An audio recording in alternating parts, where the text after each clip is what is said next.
Welcome everyone.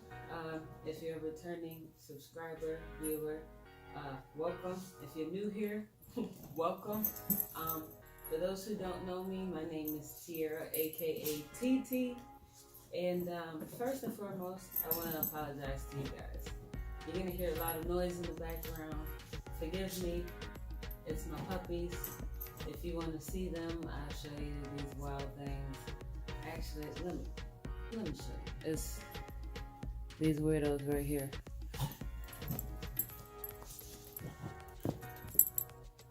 You gonna say hello to the world? Speak, Cookie. Speak. Speak. Speak. Good girl. And then over there is Coco. You all been wondering, when is she gonna bring the book club segment? And today is the day. All right, today is the day. I'm going to bring you guys our first book of the book club. And this book here, this is what it's called. This is the cover, you can see it. It's called The Social Construction of Sexuality by Steven Seidman, or Seidman, however it's pronounced. And I feel like everybody, should read this book because it opens your mind to so much. You wouldn't believe the amount of knowledge that is hidden from us. So in this book, as you see, I have a couple of tabs on the side. These are a couple of topics, so to speak, or a couple of parts of the book that I want to highlight that I thought were interesting, or that I feel people should know about. And first and foremost, I want to talk about sexuality in general. In this book, it defines sexuality in from multiple perspectives. However, it took pretty much the similarities of those definitions and pretty much put them together and made the one definition that is more accurate, especially for this time. But I love how this book just covered sexuality over a period of time, as far back as the Victorian era to current, with technology included, where you have social media and all of that stuff. But one area where I found interesting is chapter 2. The very first page, it talks about how capitalism had such a major influence on sexuality, and it tied in Karl Marx's whole theory with his insight about society and how it changed, and how capitalism pretty much has shaped society in the long run through corporations, through large corporations. And just to read you a piece, it said in the book, it said, a capitalist economy is oriented toward profit and economic growth. Marx believed that profit is based on exploiting labor, and that growth occurs by reinvesting profits back into an enterprise. And then, it pretty much goes later on to say how the social organization of modern sexuality pretty much reflects the development of capitalism. And, you go into it and it further explains, how with the big boom of, businesses, the corporations, you got all these businesses appearing. You're gonna need people to work there, you know what I'm saying? So it kind of influenced people into functioning machine-like. It's like you come home, you you tend to your spouse, which at that time they were pushing the whole, heterosexual relation. And they, you come home, you spend a little time between your husband and the husband and wife, and you make kids. And you make kids through sex, and that's pretty much what sex is. And it goes into saying how, pretty much people were like that. Like marriage was pretty much based around sex, around procreating, and if you wasn't motherfucking having sex to make babies, what's the purpose? What's the purpose? What's the point? And so I thought that was interesting. Another area that it talks about the heterosexual process, how heterosexuality is a social process. Here's a piece of the book where it says, individuals become heterosexual not only through positive inducements, such as economic incentives and the cultural romanticizing of heterosexuality, but also through punishments such as ridicule, harassment, and violence towards gender rebels and non-heterosexuals. And that resonated with me so much because, thinking back when you had in the 50s and even beyond that, I'd say about at least the 90s and beyond, you had men and women hiding behind heterosexual relations, creating entire families. Like you'll have a homosexual man or who would love to be in a relationship with a man, but at the time, since you can end up beat and ostracized and ridiculed and murdered to some extent, and you can face all these challenges, and then so they figure, I'm gonna force myself and go the straight route. So they go and marry, and they have these families, and it's saying that heterosexual is a social process because it's believing that the social pressures is what creates, and this is what it says, like I'm reading this from the page, it says, it believed that the social pressures were created a gender-divided, compulsory heterosexual order, which is concealed by ideologies that assert the naturalness of heterosexuality. So then it goes into saying, for example, many Europeans and Americans hold to the belief that humans are naturally divided into men and women, that there is a biological attraction between the sexes, and that men and women's bodies and minds are naturally complementary. Accordingly, heterosexuals understood as an extension of a natural order composed of two distinct human types, men and women. There's no in between, and I thought, I thought it was interesting because when you look out through society, this is exactly how it is. I mean, you even see hate crimes coming up, which hate crimes are a form of, like homophobia. And even in this book, it later goes into talking about homophobia and how, it was generated, as a way of division. It was to keep a division so that way you can keep it one way, so there's the constant procreation. The whole idea about sex in general is procreate. Another part talks about the Victorian era, so it takes us way back where it talks and it says, their lives were focused on household and domestic tasks. They raised children and took responsibility for maintaining the religious piety and moral well-being of the family. As a result, these women often formed close ties with one another. These intimate bonds sometimes developed into romantic relationships that were public and celebrated as complementary to marriage. I'm not going to break that down. You can take that how you want.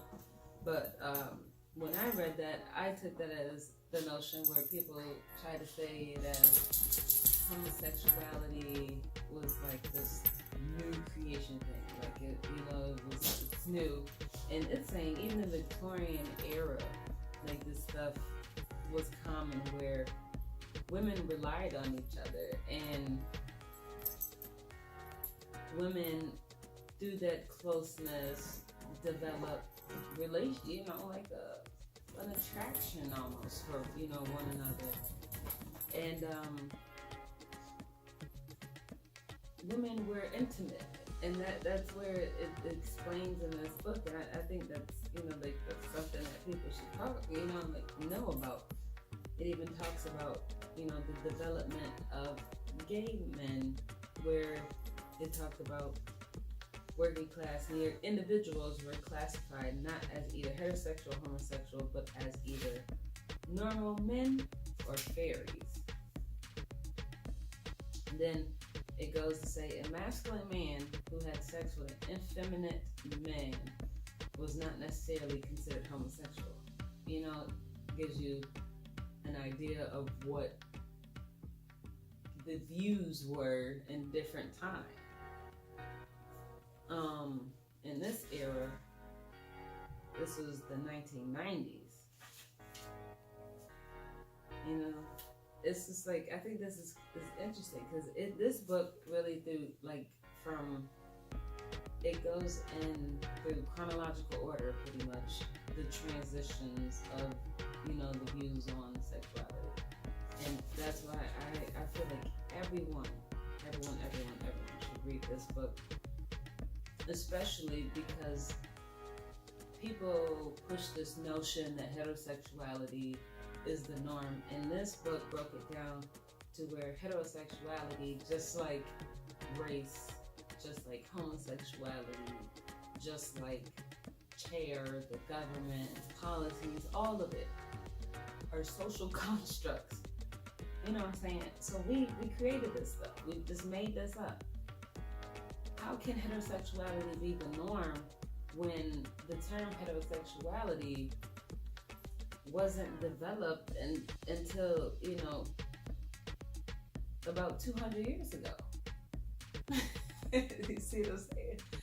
So you can't say heterosexuality is norm. Let me read it to you on why I say that. So during the Victorian era and so on, the male and female sexual, it was pushed, this notion was pushed that the male and female sexual instinct was heterosexual and oriented to procreation. It said that sexual instinct was a reproductive instinct. It was pretty much to the same extent as eating when you're hungry. Then it later on goes to say how sexuality, which is the sexual desire for the opposite sex, was considered by Victorian ancestors as potential perversion, like sodomy or adultery. So people who were deemed heterosexual were just as abnormal to the culture as homosexuals are in this culture, or pedophiles are in this culture, or rapists. You see what I'm saying? And that's what the book is saying. Then it goes on to say there is a notion of the heterosexual as a type of person to be contrasted with the homosexual. The concept of homosexual was foreign to the 19th century America. See, the concept of the homosexual was foreign. They didn't know homosexual. That whole idea of homosexual, that construct is non-existent. It was foreign to 19th century America. It said without that concept, there could be no notion of the heterosexual. So until they deemed a homosexual, there was no heterosexual. They had to develop a distinction between the two. So then it said the term heterosexual first appeared in scientific and medical literature in the 1890s. It was defined as an identity based on sexual attraction for the opposite sex. It says the key point of heterosexual desire was removed from procreation. So this is pretty much what we're doing nowadays, just having sex for sex, just the pleasure of it. It says normal sex was defined as heterosexual erotic attraction, abnormal sex was homosexual erotic attraction. So it said, in other words, the concept of heterosexual took shape and meaning in relation to the concept of homosexual. So both terms indicated the sexual desire unrelated to reproduction that was the basis of personal identity. By the early 20th century, many writers and ordinary citizens defined an individual's sexual identity according to whether he or she was attracted sexually to the same or opposite sex. So,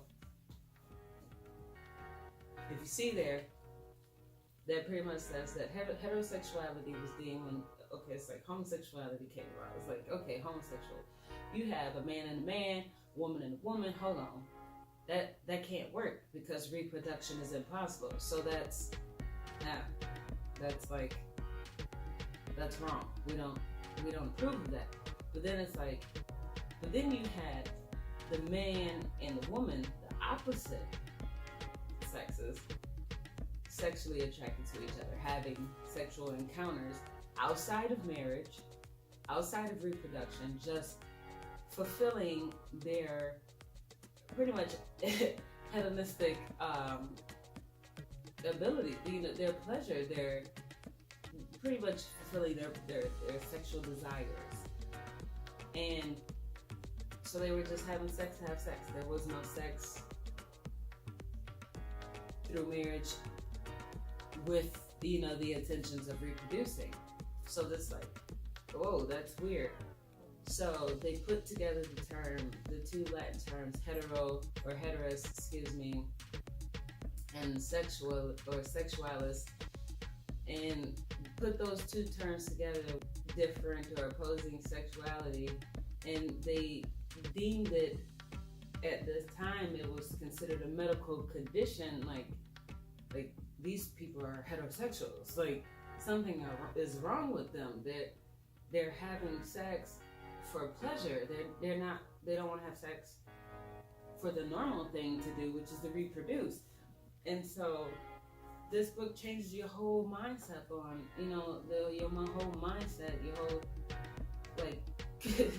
the mind development on like the sexuality and stuff. I mean, it goes into it. This book talks about queers, transsexuals, relationships amongst social media, how social media could possibly affect, sexuality and the relations. And that's why I encourage anyone and everyone who wants to read this book. It's not expensive either. You can buy it for less than $20 on Amazon. This is what it looks like. It's white and red. The Social Construction of Sexuality by Steven Seidman or Seidman, however you pronounce it. I'm telling you, in this book, it'll change your mind. And it'll change your life. It'll open your mind, because now when I read this book, I feel like I'm less judgmental, because even I had my prejudgments on different people, even as a person who identifies as a lesbian. And I why, not necessarily why I feel, but why I identify as a lesbian, because people, what I like about this book is that this book explains how society and societal pressures shape, sexuality and the acceptance of different sexual encounters. And it kind of like, after reading this book, it helped make more sense of my life as being a woman who identifies as a lesbian. Because looking back, I realized I was kind of forced into the identification of a lesbian, because pretty much to get out,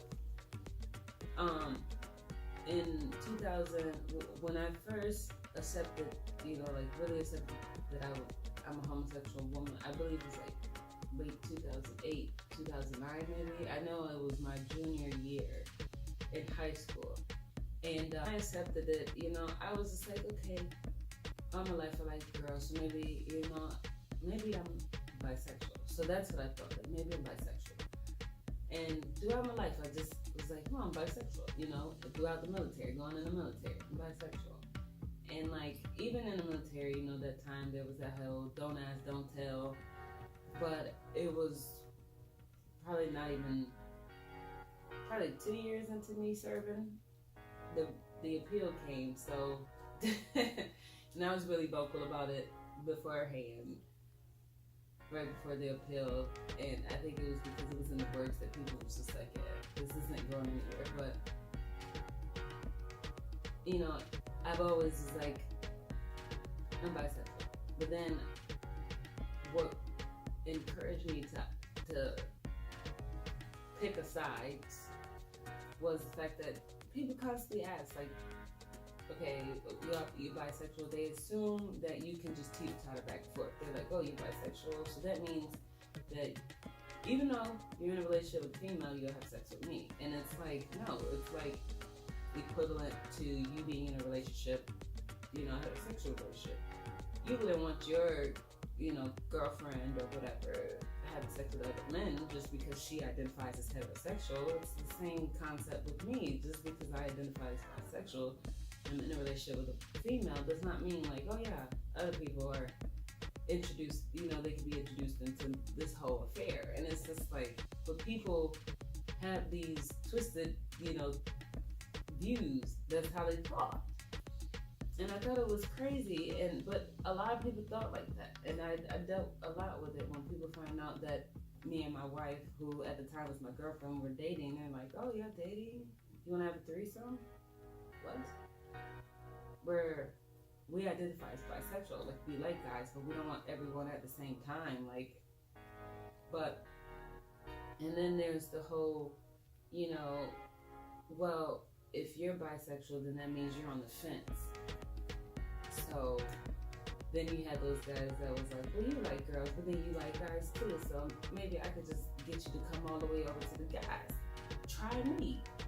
And it's just like, no, like that's not how it works. Like I sincerely felt and deeply felt that even if I was to be in my current situation and my wife wasn't my wife, she was actually a he and my husband, I feel like even currently there would still be that attraction to females because I still you know, like I still have that, but they I don't know, like people just never thought of it. Like they just thought like bisexual means that you was just free to anything. And so I was just like, you know what,